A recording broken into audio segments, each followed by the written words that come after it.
Habitat fragmentation is the process in which habitats are split up into smaller areas and are often surrounded by an inhospitable matrix which prevents species from moving out of that area.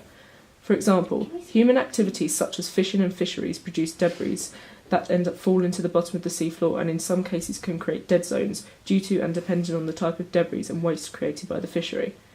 Debris from fisheries can include things such as uneaten food, waste products from the fish such as toxic ammonia, disease and pathogens.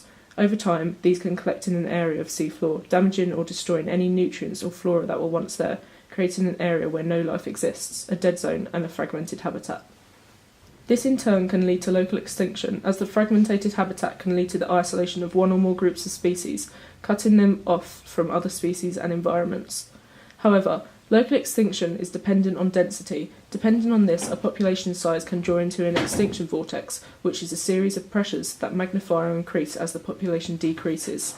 Smaller populations are more prone to changes that will make the population even smaller, eventually leading to the extinction of them altogether in that specific area, this being known as local extinction.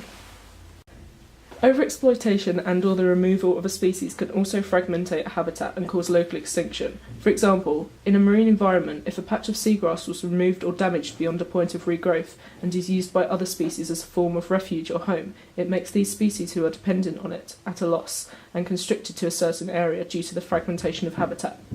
This also displays island biogeography, which relates to species distributions that are influenced and restricted by islands. These islands being any area of habitat that is surrounded by an inhospitable matrix specific to that species occurring on that island.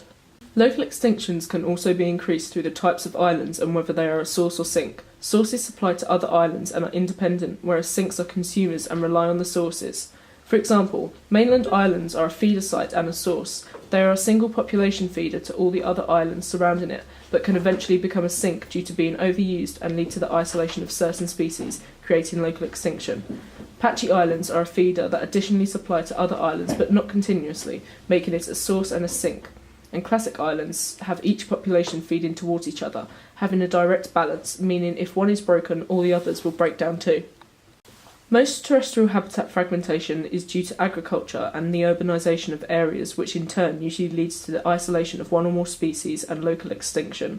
Simple things such as new roads being built can fragmentate a habitat and prevent species from moving to and from areas, as well as splitting up and separating species from each other. You can see in this image how there can be a wide range of species in an area and how easy it is for them to become separated and isolated due to the road fragmentating the habitat into two separate ones. Another example of this is land being stripped of natural fauna and flora and being used for agricultural purposes, such as space for growing certain crops or rearing cattle, again fragmentating the habitat and the species within it. This isolation of a species with no contact to others and different environments means it is easy for disease to spread and thrive, again leading to local extinction.